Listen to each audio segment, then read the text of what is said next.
चलो, आप सबका स्वागत फिर से सरस्वती एकेडमी में। ठीक है, कल की क्लास हमने टीचिंग से संबंधित पढ़ाई थी और तीन चीज़ों के बारे में हमने बताया था। शिक्षण विधि हमने तीन बातों में बताया था। एक बताया था शिक्षण रचना व्यू,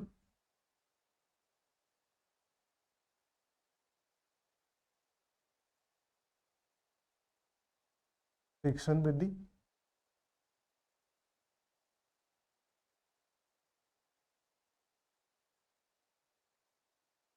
शिक्षण युक्ति,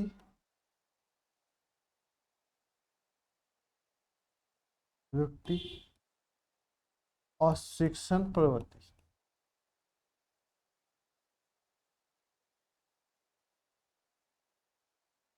इन चारों के बारे में हमने बताया था और पूरी पूरी तरह से इनका कॉन्सेप्ट हमने क्लियर किया था। क्या किया था? क्लियर किया था कि ये क्या चीजें होती हैं, किस प्रकार से इनमें अंतर होता है, ये सब चीजें। अब आगे बढ़ते हैं। आज हम पढ़ेंगे जो हमारे सिलेबस में है। देखो, सिलेबस में है हमारा शिक्षण के मॉडल और शिक्षण के मॉडल, रोजना, आयोजन, निरीक्षण, माइक्रो टीचिंग, आपका अनुकरणीय शिक्षण शिक्षण विधि, दर शिक्षण, team T teams T teaching. ठीक है, ये चीजें हमने पढ़नी है। तो किस प्रकार से पढ़ेंगे? तो चलो स्टार्ट करते हैं क्लास से। ठीक है,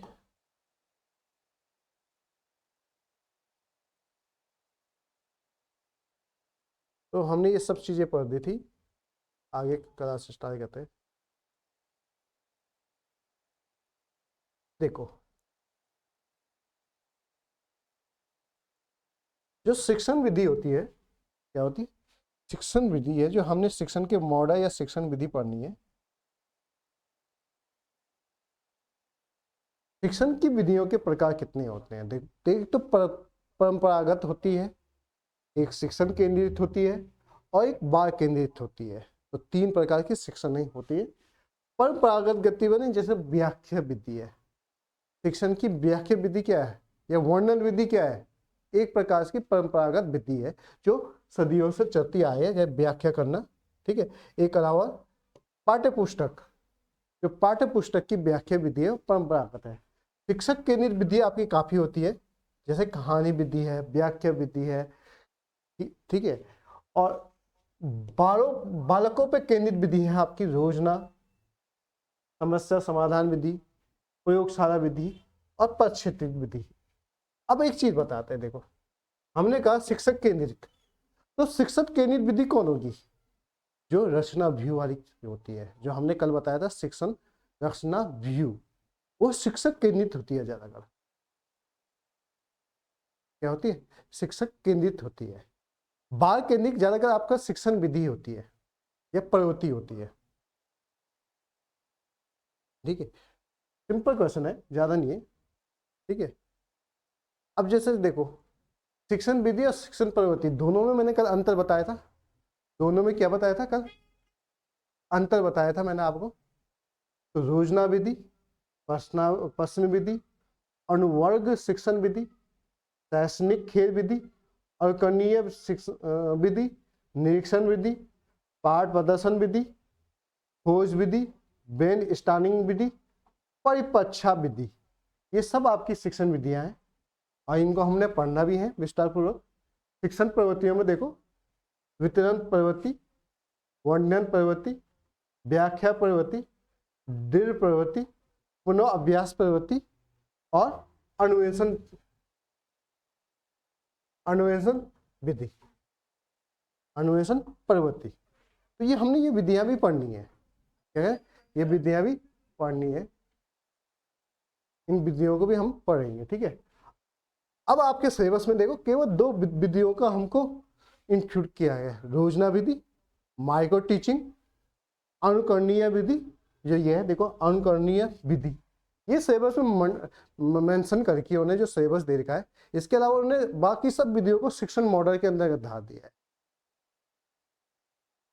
याद रहेगा शिक्षण में। तो हम जो सिलेबस में है अनुकरणीय विधि, योजना विधि, माइक्रो टीचिंग, दल शिक्षण, टी टीचिंग, ठीक है, मिश्रित शिक्षण विधि, इन पे ज़्यादा जोर दे के आपको पढ़ाएंगे। बाकी इन सबको भी पढ़ाएंगे। योजना विधि आपके सिलेबस में दे रखी है, योजना विधि भी आपके सिलेबस में दे रखी है, तो इन पे ज़्यादा फोकस देंगे। बाकी विधियों के हम जो मेन कॉन्सेप्ट है वो आपको पढ़ाया जाएगा, ठीक है। सब विधि पूरा सिलेबस आपके पास है, ठीक है। तो सबसे पहले आते हैं देखो शिक्षण के मॉडल, ठीक है। तो शिक्षण प्रणाली के बारे में बात करेंगे हम। सबसे पहले शिक्षण प्रणाली, यह दिखाई दे रहा होगा, ठीक है, यह दिखाई दे रहा। तो सबसे पहले आता है डार्डन विधि। तो देखो पहले क्वेश्चन यही आएगा कि संबंधित शिक्षण जो मॉडल है या शिक्षा जो प्रणाली है उसके जन्मदाता या प्रतिपादक कौन है। पहला क्वेश्चन तो सिंपल ये आएगा कि उसके जन्मदाता कौन है या उसके प्रतिपादक कौन है। अब जैसे डार्डन विधि है तो सिंपल है, मिस हेलन पार्क हस्ट इसकी क्या है प्रतिपादक। अभी इनके विस्तार से इनको पढ़ेंगे। खोजक प्रणाली, विलियम किल पेंटिंग, डेकोली प्रणाली, डेविड डेकोली, किंडरगार्टन फॉवेल, बहुत पूछा जाता है किंडरगार्टन फॉवेल, विनेटिक प्रणाली, कार्टन वासन वन, मानसेरी प्रणाली, मानिया मानसेरी, ये आपके गिज्जू भाई से संबंधित है। बाद में आएगा तो गिज्जू भाई, ठीक है, जो आपका एक एजुकेशन थिंकर भी दे रखे हैं गिज्जू भाई, याद रखना गिज्जू भाई बदेरा। उन्होंने ये भारत में मानसेरी प्रणाली की शुरुआत की थी, ठीक है। ह्यूरिस्टिक प्रणाली जिसको खोज विधि भी कहते हैं हम हिंदी में, ठीक है। आर्मस्ट्रांग खेल विधि, कॉल बैक बुक, गैरी प्रणाली, डब्ल्यू ए बर्ट एडवन, आंगवन प्रणाली, बेकन। देखो आंगवन प्रणाली, आंगवन निगमन, बहुत दो सबसे कॉमन शिक्षण विधियां होती हैं, शिक्षण मॉडल होते हैं या सूत्र होते हैं, आगमन और निगमन। आगमन की जो है बेकन ने किया है और निगमन का अरिस्टो ने किया है, याद रखना। जो प्रश्न विधि है या प्रश्नोत्तर विधि है उसके सुकरात हैं। ये सब आपके जो पाश्चात्य दार्शनिक है या यूनानी दार्शनिक है उनके द्वारा ये विधियों की खोज की गई है। संवाद विधि पूछी जाएगी तो प्लेटो। तो आगमन, निगमन, प्रश्नोत्तर और संवाद विधि, ये जो पाश्चात्य शिक्षण दार्शनिक है उनके द्वारा दी गई है। ये सब हमने पढ़ना है। अब एक एक करके इन सबको पढ़े जाएंगे, ठीक है, एक एक करके इन सबको पढ़ा जाएगा।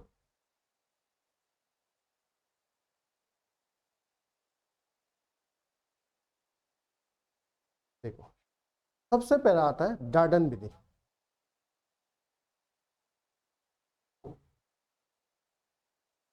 ठीक है। इसकी जो जन्मदाता है वो है अमेरिकन शिक्षाविद है, उनके द्वारा डार्डन शिक्षण प्रणाली दी गई थी। अब देखो इनका नाम क्या है, इनका है मिशेल, श्रीमती भी कह सकते हैं या मिशेल पार्क, मिस या मिसेस हेलन पार्क हस्ट, ये इसके जन्मदाता या प्रतिपादक किया है। डार्डन विधि किसने किया है? मिस हेलन पार्क हस्ट ने। अब इसमें इंपॉर्टेंट चीज क्या है, डार्डन विधि में जो ज्यादातर जो क्वेश्चन पूछा जाएगा वो आपका आएगा प्रयोगशाला, ये याद रखना, प्रयोगशाला लैबोरेटरी, ठीक है, ये आपको ज्यादा याद रखना है।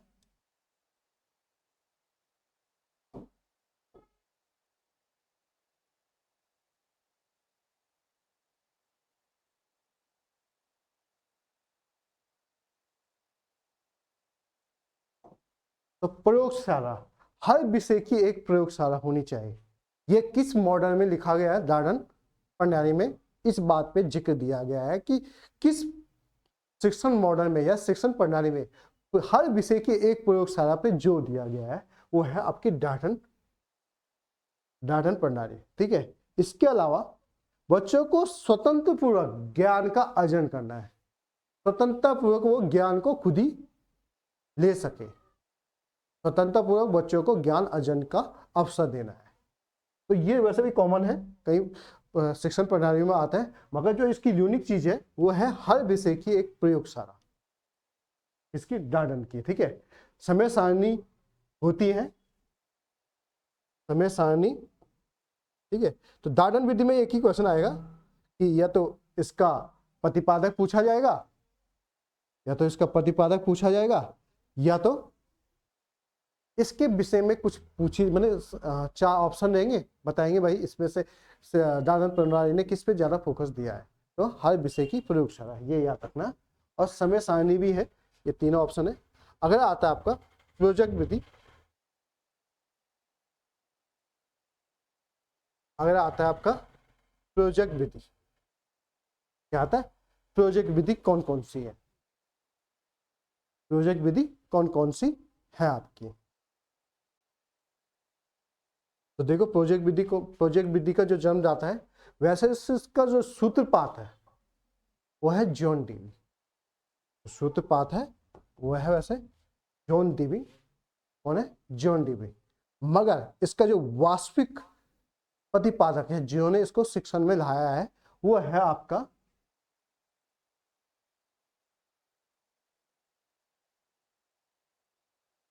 William head किरपैट्रिक।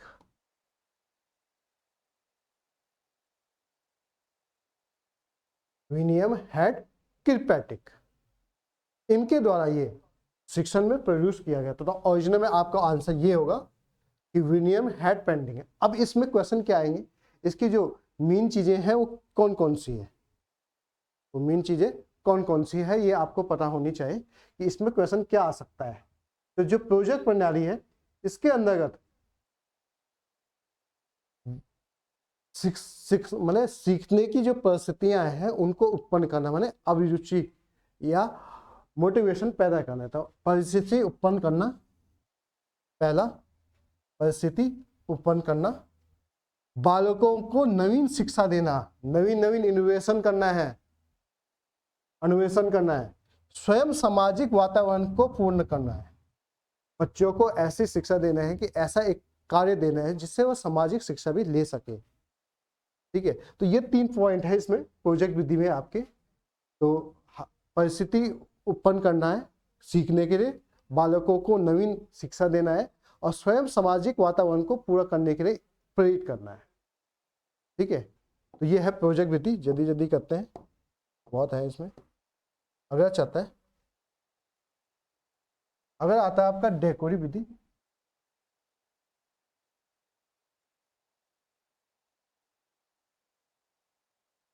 अगर आपका आता है डेकोली प्रणाली या डेकोरी मॉडल, किसका? शिक्षण का। शिक्षण का क्या? डेकोली प्रणाली की विशेषता। तो देखो, डेकोरी जो प्रणाली है, इसके जो जन्मदाता है या प्रतिपादक है वो है ऑलविन डेकोली।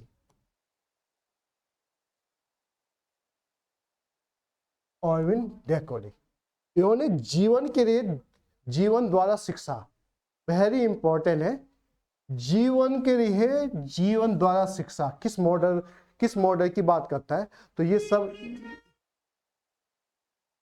ये सब बात करता है, किसकी बात करता है? ये डेकोरी प्रणाली के अंतर्गत आता है। जीवन के लिए जीवन के द्वारा शिक्षा, याद रखना है। बालकों को उनके रुचि और क्षमता के अनुसार विभाजित करना, उनको उनकी किसके अनुरूप विभाजन आएगा। बालकों का विभाजन किस आधार पे? अभिरुचि और क्षमताओं के आधार पे। तो ये किस मॉडल के अंतर्गत है? डेकोली। केवल हमको मॉडल पढ़ने हैं, उनके प्रतिपादक पढ़ने हैं, और उनकी एक जो मेन चीजें हैं वो चीजें हमने पढ़नी है। बाकी चीजें इनमें बहुत विस्तार से हैं, उतना टाइम है भी नहीं और उतना हमको पढ़ना भी नहीं है। हमको मेन चीजें पढ़नी है इसमें, ठीक है। अगला चलते हैं। अगर आता है किर्नन गार्डन विधि, ये बहुत फेमस है, आप सबको पता है। किर्नन गार्डन विधि के जो जन्मदाता हैं आपके, ये सब आपको पता है कौन है, फॉरवर्ड है। किर्नन गार्डन की जो जन्मदाता है वो है फॉरवर्ड, और ये काफी फेमस भी है ये टीचिंग विधि, ठीक है। इसमें जो पुस्तकीय ज्ञान है उसका विरोध किया गया है कि बालक को केवल पुस्तकीय ज्ञान नहीं होना चाहिए। क्या नहीं होना चाहिए? पुस्तकीय ज्ञान नहीं होना चाहिए। जो शिक्षण हो वो केवल बाल केंद्रित हो और एक खेलों के द्वारा हो। किसके द्वारा हो? खेलों के द्वारा। तो खेलों के द्वारा शिक्षा, बाल केंद्रित शिक्षा और किताबी ज्ञान का विरोध, ये तीन विशेषताएं हैं किसकी? किर्नन गार्डन प्रणाली की तीन विशेषताएं बताई मैंने, ठीक है। इसके अलावा जन खेल विधि में गाना हुआ, क्रिएटिविटी हुई, ज्यादातर गीतों के माध्यम से। किसके माध्यम से? गीत किसके किसके किसके माध्यम से? गीतों के माध्यम से गा के इसमें सिखाया जाता है। तो जो किर्नन गार्डन विधि है इसमें ज्यादातर कोई भी चीज बच्चों को खिलाना है या सिखाना है या पोएम सिखाना, कुछ भी सिखाना है तो गीतों के द्वारा, पोइट के द्वारा, पोएम के द्वारा सिखाना है। तो गीत इसमें इंपॉर्टेंट है। अगर खेल विधि आएगी तो गीत, पोइट इंपॉर्टेंट है, ठीक है, ठीक है। इसके अलावा इसमें एक और बात, ठीक है, इसमें एक चीज में बहुत याद आया कि किर्नन गार्डन विधि में उपहार या गिफ्ट, उपहार या गिफ्ट का भी महत्व दिया गया है। बच्चों को उपहार देना, माने कुछ चीज बच्चों को सिखाना है तो कहा कि भाई ये उस बच्चे को मिलेगा जो मुझे ये सुनाएगा या मुझे ये बताएगा। तो गिफ्ट के माध्यम से या उपहार के महत्व को भी इसमें दर्शाया गया है। किसमें? किर्नन गार्डन में। याद रखना, बहुत इंपॉर्टेंट है, आपको मेन चीजें बता रहा हूं, ठीक है। अगर है विनेटिक का प्रणाली, विनेटिक का प्रणाली, इसके जो जन्मदाता है वो है आपके कार्टन वासबर्ग, कार्टन वासबर्ग, ये इसके क्या है? जन्मदाता है। किसके? विनेटिक का प्रणाली, ठीक है। इसमें पाठ्यक्रम का विभाजन किया है। पाठ्यक्रमों को उनके आधार पे जो बाल केंद्रित आधार है उनकी रुचियों और अभिरुचियों के आधार पे या उनके क्षमताओं के आधार पर पाठ्यक्रम का विभाजन। तो इंपॉर्टेंट है पाठ्यक्रम का विभाजन, ठीक है। दूसरा, इसमें बालकों के व्यक्तित्व को प्रधानता दी है, उनकी पर्सनालिटी डेवलपमेंट पर फोकस दिया है। इस पे विनेटिक का। इसके अलावा छात्र अपनी गति से सीख सके और स्वयं अपनी परीक्षा ले सके। स्वयं अपनी परीक्षा लेना या अपना मूल्यांकन करना भी इस मॉडल के अंतर्गत दिया गया है। इसके अंदर विनेटिक का विधि, ठीक है। कहीं पे कोई डाउट होगा तो हाथ खड़ा कर लेना, फिर क्वेश्चन पूछ सकते हैं, ठीक है। अन्यथा कोई भी दिक्कत होगी तो पूछ देना मुझे, ठीक है। हाथ या कुछ मैसेज करके फिर मैं स्पीकर ऑन करके आपको पूछ लूंगा क्या दिक्कत है। अगला चलते हैं।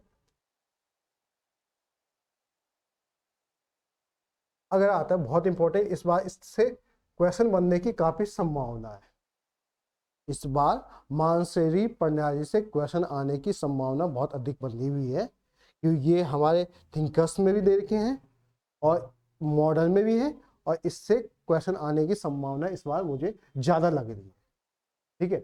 तो मानसरी प्रणाली के जो जन्मदाता हैं आपके, वो है आपके मेरियन, या मेरिया भी कहीं पे लिखा हुआ, मेरियन मानसेटे। इन्हीं की जो कास्ट है उनके आधार पर इस मॉडल की बात की गई है। इस मॉडल की बात? मानसरी प्रणाली की बात, ठीक है। वैसे इनका नाम मैडन मेरियन मार्टियन है, ये इसके प्रतिपादक है। अब इसकी खासियत देखो, खासियत है मनोवैज्ञानिक प्रणाली कहा जाता है इसको। क्या कहा जाता है? मनोवैज्ञानिक कहा जाता है, क्योंकि ये एक किस अच्छा एक क्वेश्चन और आता है, ये बेल विधि जो मैंने आंखों से देख नहीं सकते हैं, विशिष्ट बालक होते हैं, बेल विधि पे भी आधारित है। कौन? मानसही विधि। पूछा जाएगा कि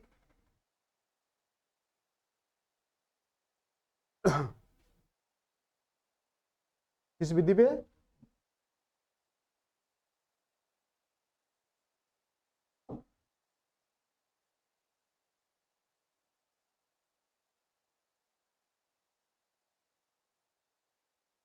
ठीक है, बेल विधि पे भी आधारित है और खेल विधि पे भी आधारित है।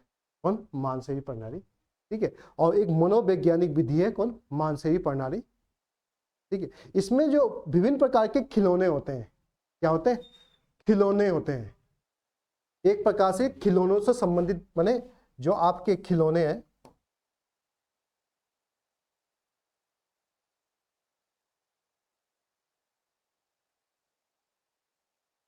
जो बच्चों के खिलौने होते हैं उनके द्वारा खिला खिला के सिखाया जाता है।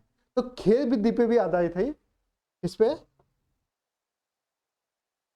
एक प्रकार से खेल विधि पे भी आधारित है। इसका जो बेस है वो खेल विधि पे भी आधारित है। और ये सभी प्रकार के बच्चों, जो विशिष्ट बालक है या सभी प्रकार के बालकों पे ये अप्लाई होता है। तो खिलौनों के द्वारा सिखाना, मानसही प्रणाली एक मनोवैज्ञानिक मॉडल है ये शिक्षण का। ठीक है, क्या है? मनोवैज्ञानिक। व्यवहारिक उपकरण, व्यवहारिक उपकरण का मतलब खिलौने जो यूज में आते हैं, माने ऐसे नहीं कोई भी खिलौने, जो सीखने से संबंधित खिलौने हैं, जैसे प्ले ग्रुप में होते हैं बच्चों के, जो प्ले ग्रुप है इसी पे आधारित है। जो प्ले ग्रुप में जो खिलौने होते हैं उनके द्वारा बच्चों को सिखाना। तो व्यवहारिक उपकरणों को इंद्रियों के माध्यम से सिखाना, जो खिलौने हैं उनको बच्चों के जो इंद्रियां हैं उनके माध्यम से सिखाना, यही मानसही प्रणाली है। और भारत में इस प्रणाली की जो शुरुआत की है वो गिरजू भाई ने की है। किसने की है?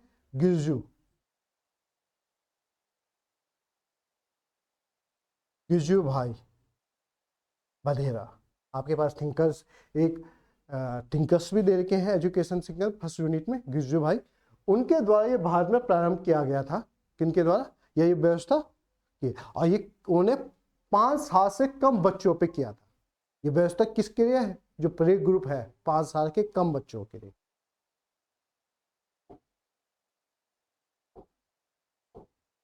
आगे चलते हैं। बेसिक शिक्षा प्रणाली गांधी जी की है, आपको पता है बेसिक शिक्षा प्रणाली, या ठीक है, ये गांधी जी की है। तालीम शिक्षा भी कहते हैं इसको, तालीम शिक्षा गांधी जी के द्वारा, या बेसिक शिक्षण प्रणाली गांधी जी के द्वारा। अब इसके अंतर्गत क्या है? सर्वांगीण विकास पे बल दे रखा है, अनिवार्य और निःशुल्क शिक्षा पे बल दे रखा है। हस्त जो कुटिर हाथों के द्वारा जो कलाएं होती हैं वो मात्र शिक्षा पे आधारित होती है। तो एक प्रकार से स्थानीय भाषा पे शिक्षा देना, अनिवार्य शिक्षा देना, निःशुल्क शिक्षा देना और बच्चों के सर्वांगीण विकास पे फोकस देना, ये सब आपके बेसिक या तालीम शिक्षा के अंतर्गत आता है।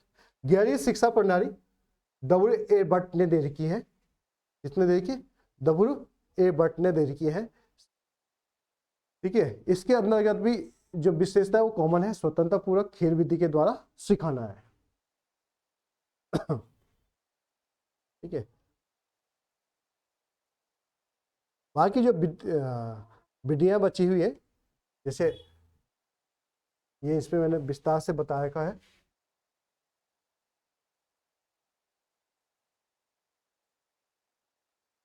जैसे पाचन विधि है आपका वेडन पावेन ने, तो कुछ कुछ विधियां हैं, ठीक है, जिनके प्रतिवादक आ सकते हैं। तो ये है शिक्षण कुछ मॉडल, शिक्षण के कुछ मॉडल है ये। ठीक है, शिक्षण के कुछ मॉडल हैं जो आपको पढ़ने हैं। अब आते हैं इनके विस्तार पूर्वक इनको पढ़ते हैं जो शिक्षण विधि है। तो सबसे पहले है रोजना शिक्षण विधि। रोजना शिक्षण विधि, तो ये पहली विधि है आपकी। इसको हम विस्तार पूर्वक पढ़ेंगे। तो देखो चालू करते हैं। अब देखो इन विधियों में हमने पढ़ना क्या है।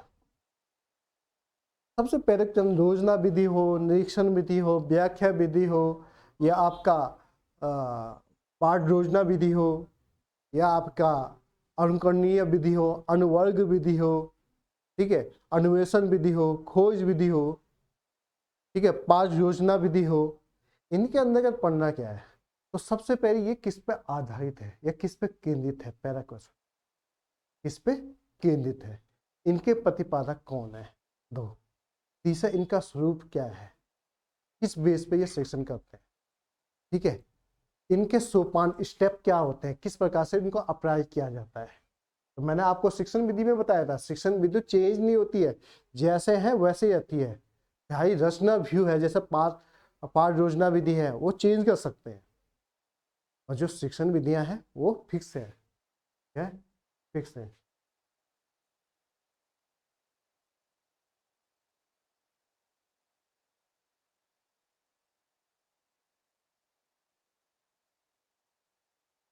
क्या है, फिक्स है, वो क्या है, फिक्स है, मैंने आपको बताया।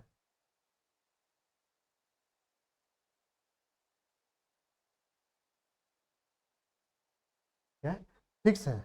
अब किस प्रकार से, तो पहले मैंने क्या बताया, किस पे केंद्रित है, इनके प्रतिपादक क्या है, इनके स्वरूप क्या है, और इनके स्टेप क्या है, ये आपको मूल रूप से आने चाहिए। इसके अलावा इनके लिमिटेशन क्या है, इनकी कमियां क्या है, इनके क्षेत्र क्या है, ये ऑटोमेटिकली आप कर सकते हैं पढ़ के जो नोट्स में है, ठीक है। तो योजना विधि सबसे पहले आती है। तो योजना विधि सबसे पहले किस पे केंद्रित है, ये क्वेश्चन पूछा जाता है। यह अनुभव केंद्रित होती है, अनुभव केंद्रित विधि होती है, अनुभव केंद्रित विधि होती है। ये कौन, योजना शिक्षण विधि किस पे आधारित होती है, अनुभव केंद्रित विधि होती है। तो पहला क्वेश्चन ये है कि किस पे आधारित होती है, अनुभव केंद्रित विधि में होती है। इसके जन्मदाता है W.H. किरपैट्रिक, ठीक है, कौन है, W.A. किरपैट्रिक इसके जन्मदाता है, किसके, योजना विधि। अब ये क्या है, एक प्रकार की नवीन विधि, नवीन विधि है, प्राचीन विधि नहीं है। इसका जो विकास शिक्षा में सामाजिक प्रवृत्तियों के फलस्वरूप हुआ है, और शिक्षा इस प्रकार से दी जानी चाहिए कि जीवन को सामर्थ्य बना सके, माने सामाजिक शिक्षा पे ये फोकस देता है, विशेष रूप से सामाजिक बालक के सामाजिकरण पे ये विशेष बल देता है, किसके आधार पे, अनुभवों के आधार, ठीक है। इसमें सामाजिक विषयों के शिक्षण में इसे भलीभांति प्रयुक्त किया जाता है, किसको, शिक्षण योजना विधि को प्रयुक्त किया जाता है। अब इसके स्वरूप देखते हैं। तो स्वरूप क्या है इसका, इसका कॉन्सेप्ट क्या है, तो मैंने कहा सामाजिकरण, इसका स्वरूप क्या है, सामाजिकरण। छात्रों के जीवन संबंधी समस्याओं को वास्तविक रूप से प्रस्तुत किया जाता है, और छात्र समस्या की अनुभूति करता है। पहले स्टेप क्या करता है, अनुभूति करता है। फिर समस्या समाधान के लिए योजना तैयार करता है, फिर अनेक सूचनाओं को एकत्रित करता है, फिर शिक्षक केवल निर्देशन के रूप में, एक निर्देशक के रूप में इन समस्याओं को समाधान करने के लिए बालकों की सहायता करता है।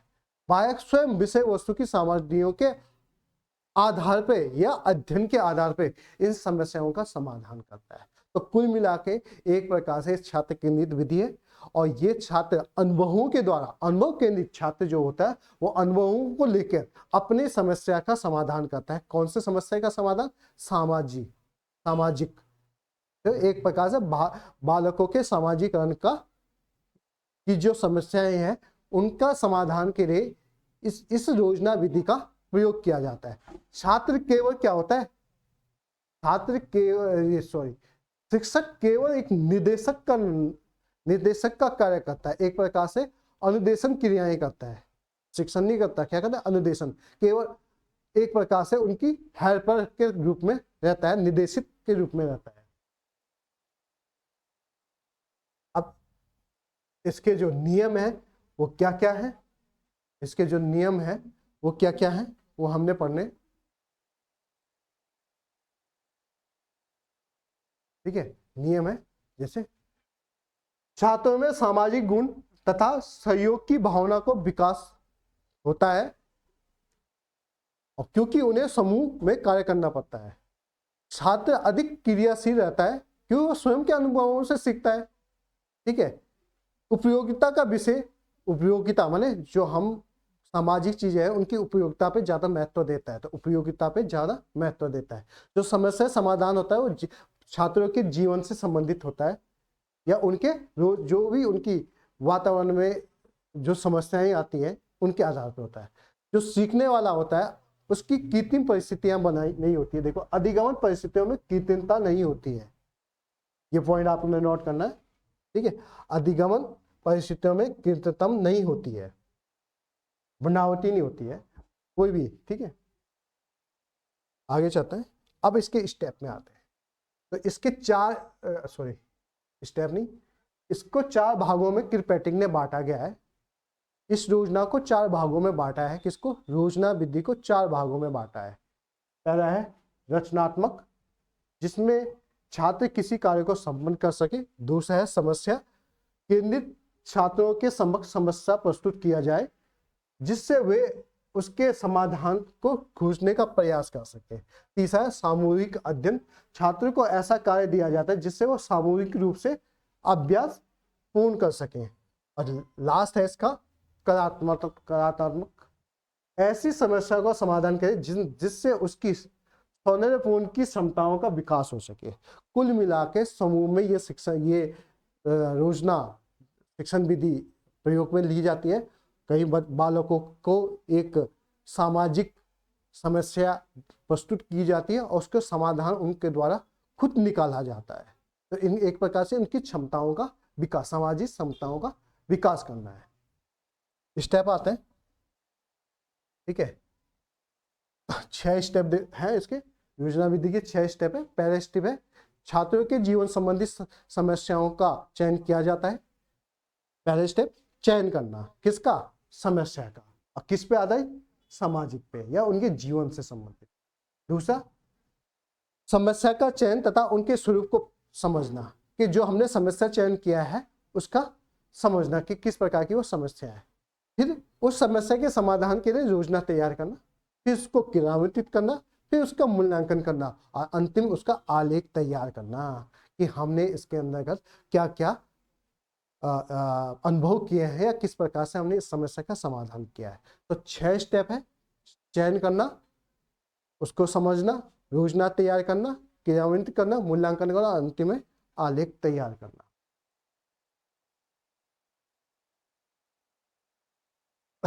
अब ये चीजें आप खुद पढ़ सकते हो, फटाफट मैं आपको बता दूं। विशेषता है छात्रों के मौलिक चिंतन, क्रियाओं और अनुभवों के द्वारा सीखने का अवसर मिलना।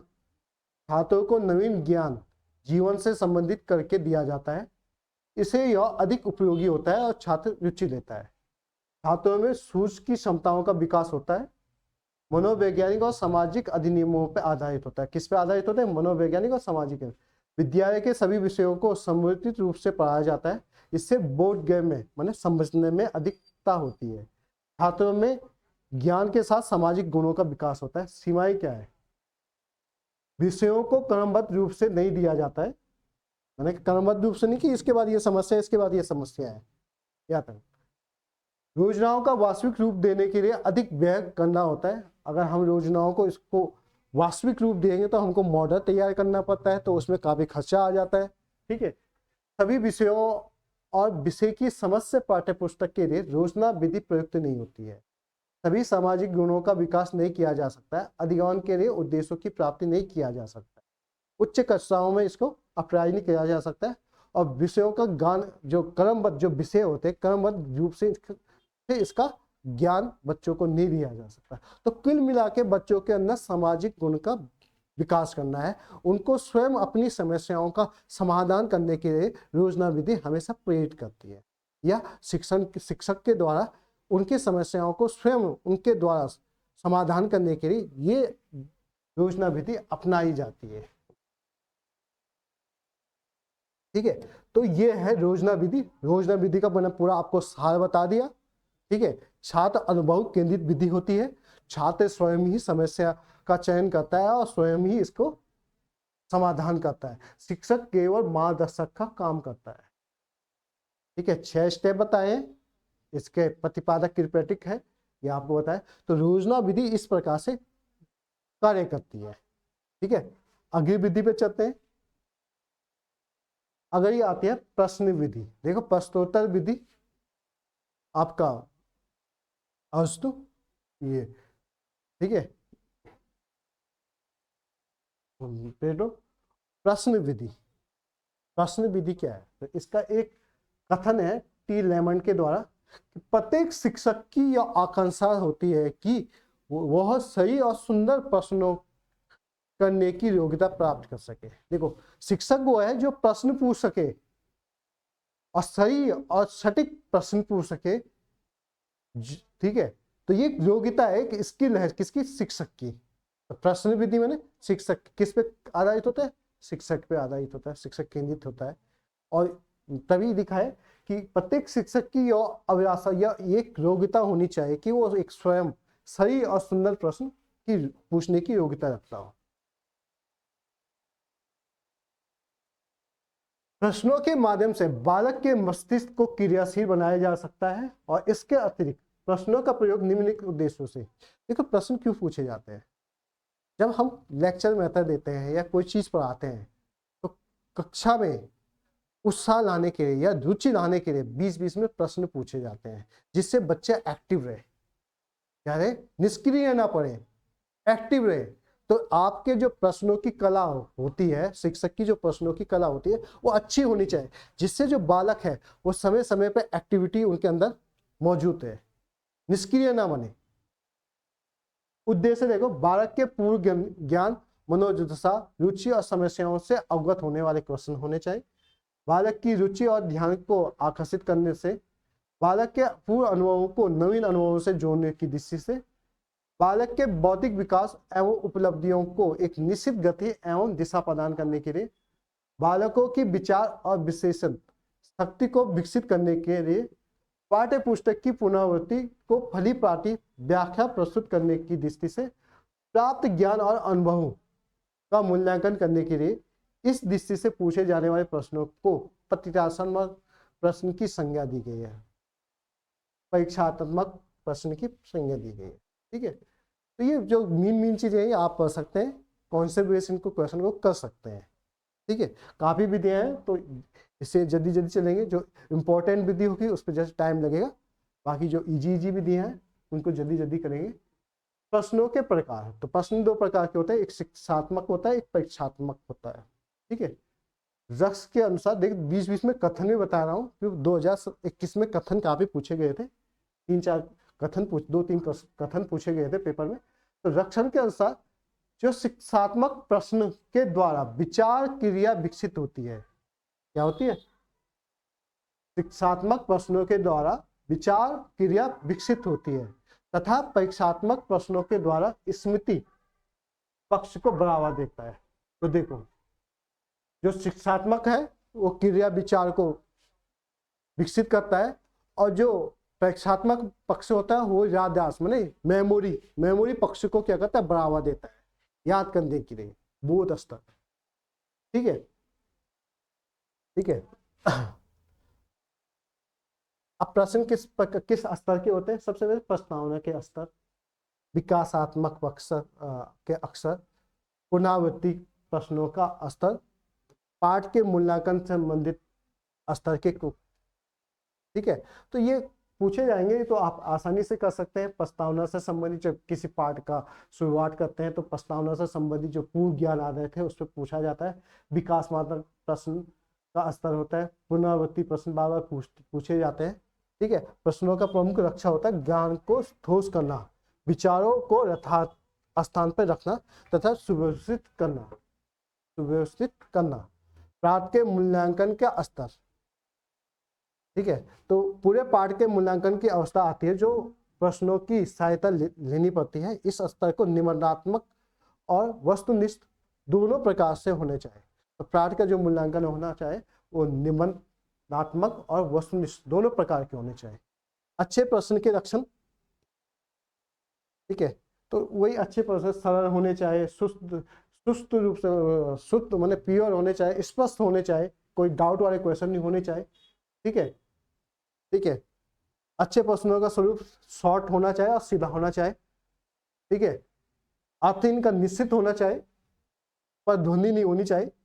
ठीक है, अच्छे प्रश्नों के उत्तर आपके मानसिक आधार पे के अनुकूल होने चाहिए। ये सब आपने पढ़ना है। दोष भी है इसमें प्रतीकात्मक ध्वनि, डाउटफुल प्रश्न, हाँ या ना के रूप में प्रश्न, पुष्टिकार माने जो कंफर्म करते हैं, अलंकारी प्रश्न, अनिश्चित, संसिद्ध और अप्रासित प्रश्न, एक से अधिक उत्तर वाले प्रश्न। ये दोष है। जब हमने कोई क्वेश्चन पूछा है उसके 4-5 आंसर है, तो बच्चे इसमें क्या होता है, डाउटफुल रहते हैं। ऐसे प्रश्न इस दोषपूर्ण होते हैं। ठीक है, पूछने की विधि ये आप सब पढ़ लेना, ये इतने इंपॉर्टेंट नहीं है। ठीक है, आगे विधि तो प्रश्न विधि सिंपल आप इसमें पढ़ सकते हैं कि प्रश्न विधि इतनी इंपॉर्टेंट है नहीं, मगर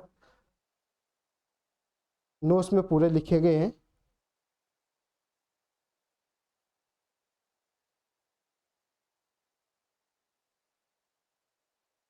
नोट्सों में पूरे लिखे गए।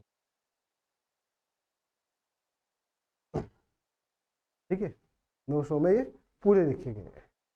अगली जो विधि है बहुत ही इंपॉर्टेंट है, आ सकती है, कॉन्सेप्ट वाइज विधि है।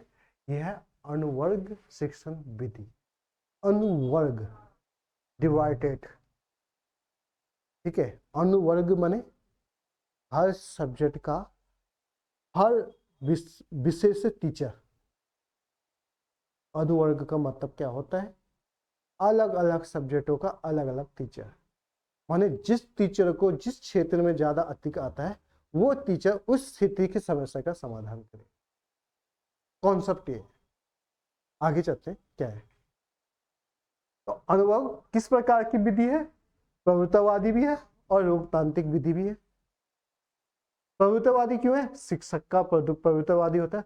प्रज्ञानतांत्रिक क्यों, बालकों से संबंधित होता है। व्याख्या विधि में छात्रों की व्यक्तिगत कठिनाइयों को शिक्षक के द्वारा हल कराने का अवसर नहीं मिल पाता है। इससे कक्षा को छोटे छोटे सजातीय वर्गों में बांट दिया जाता है। सजातीय वर्ग माने अलग अलग सेक्शन, अलग अलग सेक्शन, कक्षा को अलग अलग सेक्शनों में बांट दिया जाता है।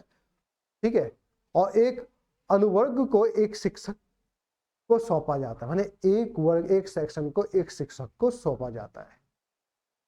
ठीक है, क्या किया जाता है, वो शिक्षक अपने अनुवर्ग की सभी अध्ययन संबंधी कठिनाइयों का समाधान करने में सहायता करता है। और इस प्रकार शिक्षण को अनुवर्ग शिक्षण कहा जाता है, जिसमें छात्रों की व्यक्तिगत विभिन्नताओं को महत्व दिया जाता है। इसे एक उपचारात्मक विधि भी कहा जाता है। उपचारात्मक विधि है, छात्र केंद्रित विधि है। अब मैंने कहा है कि अलग अलग जो जिस सब्जेक्ट का, अब इसको आप प्रैक्टिकल रूप में ये ले सकते हैं कि बहुत बड़ी क्लास है, काफी बड़ी क्लास है और वहां बहुत ज्यादा डाउट है, बालकों के बहुत ज्यादा क्या है, डाउट है। किसी को मैथ्स में दिक्कत है, किसी को फिजिक्स में है, किसी को केमिस्ट्री में है। तो क्या किया जाता है, जो मैथ्स वाले हैं उनका एक ग्रुप बनाया जाता है, केमिस्ट्री वालों का एक बनाया जाता है, बायो वालों का एक बनाया जाता है, और प्रत्येक के लिए एक एक शिक्षक दिया जाता है। वो शिक्षक उनकी डाउटों को क्लियर करता है। तो इस प्रकार के शिक्षण को क्या कहा जाएगा, अनुवर्ग शिक्षण कहा जाएगा। एक प्रकार से उपचारात्मक विधि है, बहुत सिंपल भाषा में। कैसी विधि है, उपचारात्मक विधि है, अनुवर्ग विधि। ठीक है, समझ गए होंगे, कॉन्सेप्ट आप समझ गए होंगे कि अनुवर्ग विधि किस प्रकार की होती है। ठीक है, भूलोगे नहीं, अनुवर्ग विधि का मतलब डिवाइडेड टीचर। ठीक है, इसका प्रमुख अधिनियम व्यक्तिगत विभिन्नताएं होती है। ये देखो, ये क्वेश्चन, ये ऑप्शन में ऐसे क्वेश्चन आते हैं, पता अनुवर्ग शिक्षण विधि किस पे आधारित है, व्यक्तिगत विभिन्नताओं पे आधारित, विस्तृत बालक नहीं, व्यक्तिगत विभिन्नताओं पे। छात्र शिक्षक का संपर्क निकट होता है, छात्रों को शैक्षणिक निर्देशित किया जाता है, व्यक्तिगत कठिनाइयों के समाधान का शिक्षण में अवसर मिलता है, उपचारात्मक शिक्षण की व्यवस्था की जाती है। ठीक है, 3 प्रकार की, अगर अनुवर्ग शिक्षण के प्रकार पूछे जाएंगे 3, पहले होते हैं पर्यवेक्षक अनुवन विधि, जिसमें एक टीचर को बुलाया जाता है।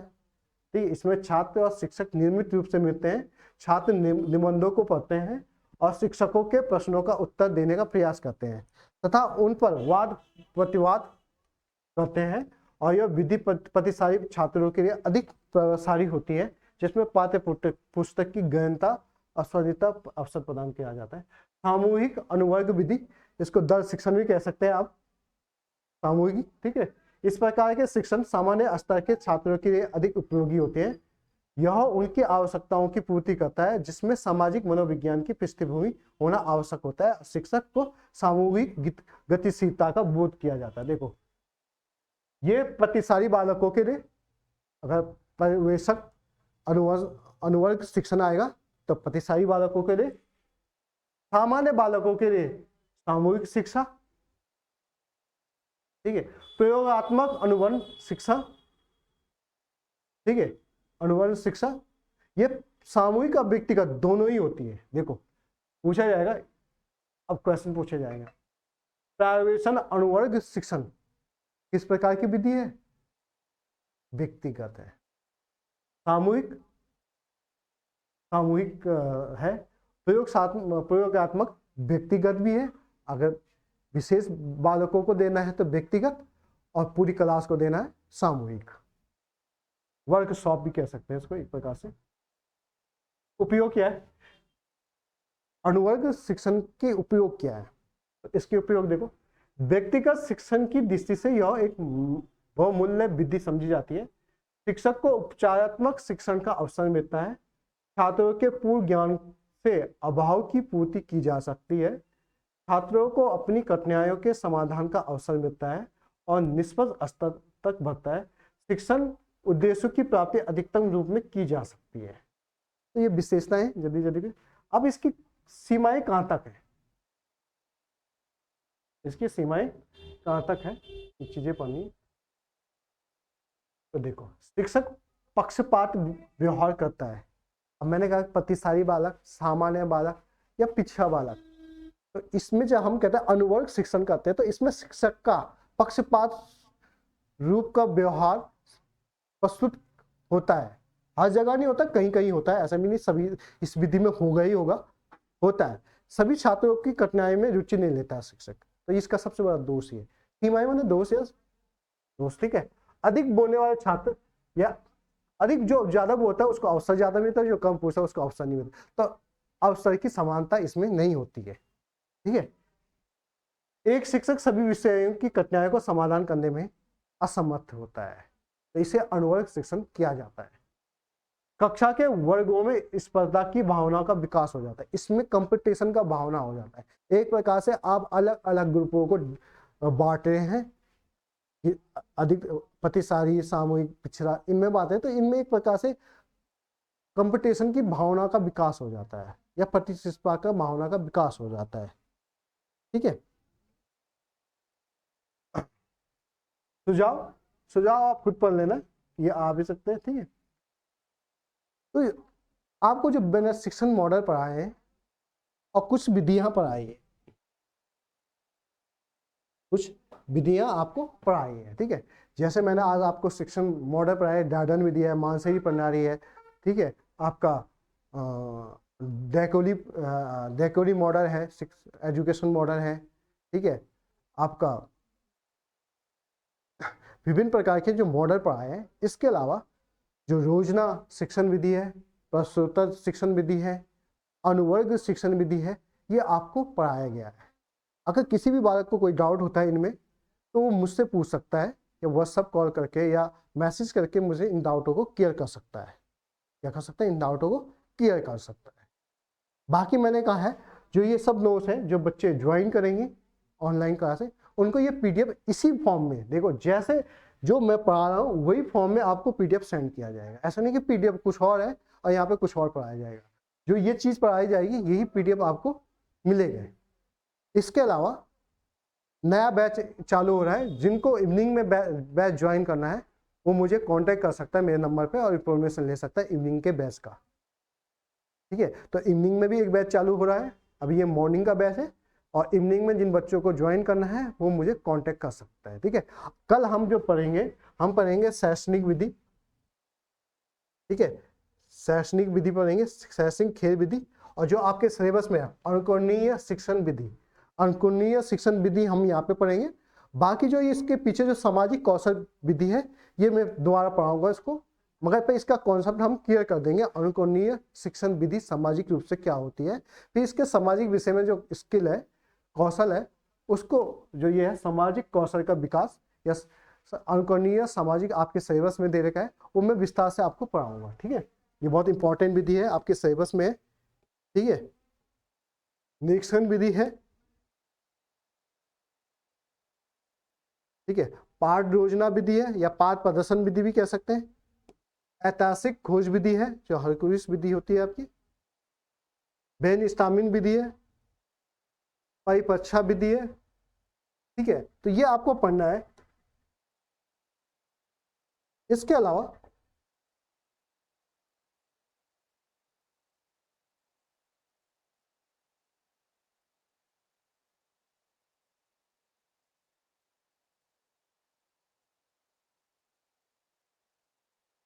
आपकी पाठ योजना विधि बहुत इंपॉर्टेंट है। पाठ योजना विधि किस प्रकार से काम करती है,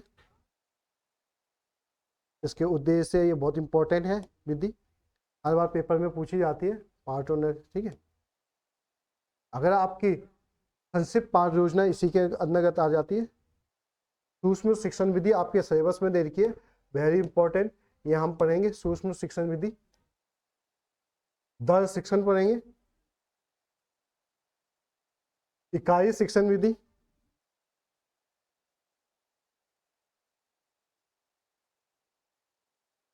ठीक है, अनुदेशात्मक रचना व्यू, और कुछ हम गतिमान मॉडल पढ़ेंगे शिक्षण के। तो ये हमारा पूरा चैप्टर क्लियर हो जाएगा। तो ये पार्ट हमारा पूरा क्लियर हो जाएगा। कौन सा वाला? शिक्षण के चरण, शिक्षण के स्तर, शिक्षण के सिद्धांत, शिक्षण के मॉडल, शिक्षण अधिगमन, योजना विधि, आयोजना, वही योजना पाठ क्या है, नेतृत्व करना, कंट्रोलिंग करना, ये सब आपके उसमें आएगा। सूक्ष्म शिक्षण वही अनुकरणीय सामाजिक विधि, दर शिक्षण, मिश्रित टीचिंग, ठीक है, बैठ की कक्षा में बातचीत का विश्लेषण, ठीक है, पाठ योजना आईसीटी में, ऑनलाइन ऑफलाइन विधि, ये वेब 2, ये सब हम इसके अंतर्गत पढ़ेंगे, ठीक है। कम से कम ये आपके 8-9 क्लासें होंगी पूरे यूनिट की, या 10 क्लासों तक जाएगी, और इसको कंप्लीट किया जाएगा। तो मैंने आपको बताया है कि आपका जो सिलेबस है वो जून आधे तक मैं कंप्लीट कर लूँगा।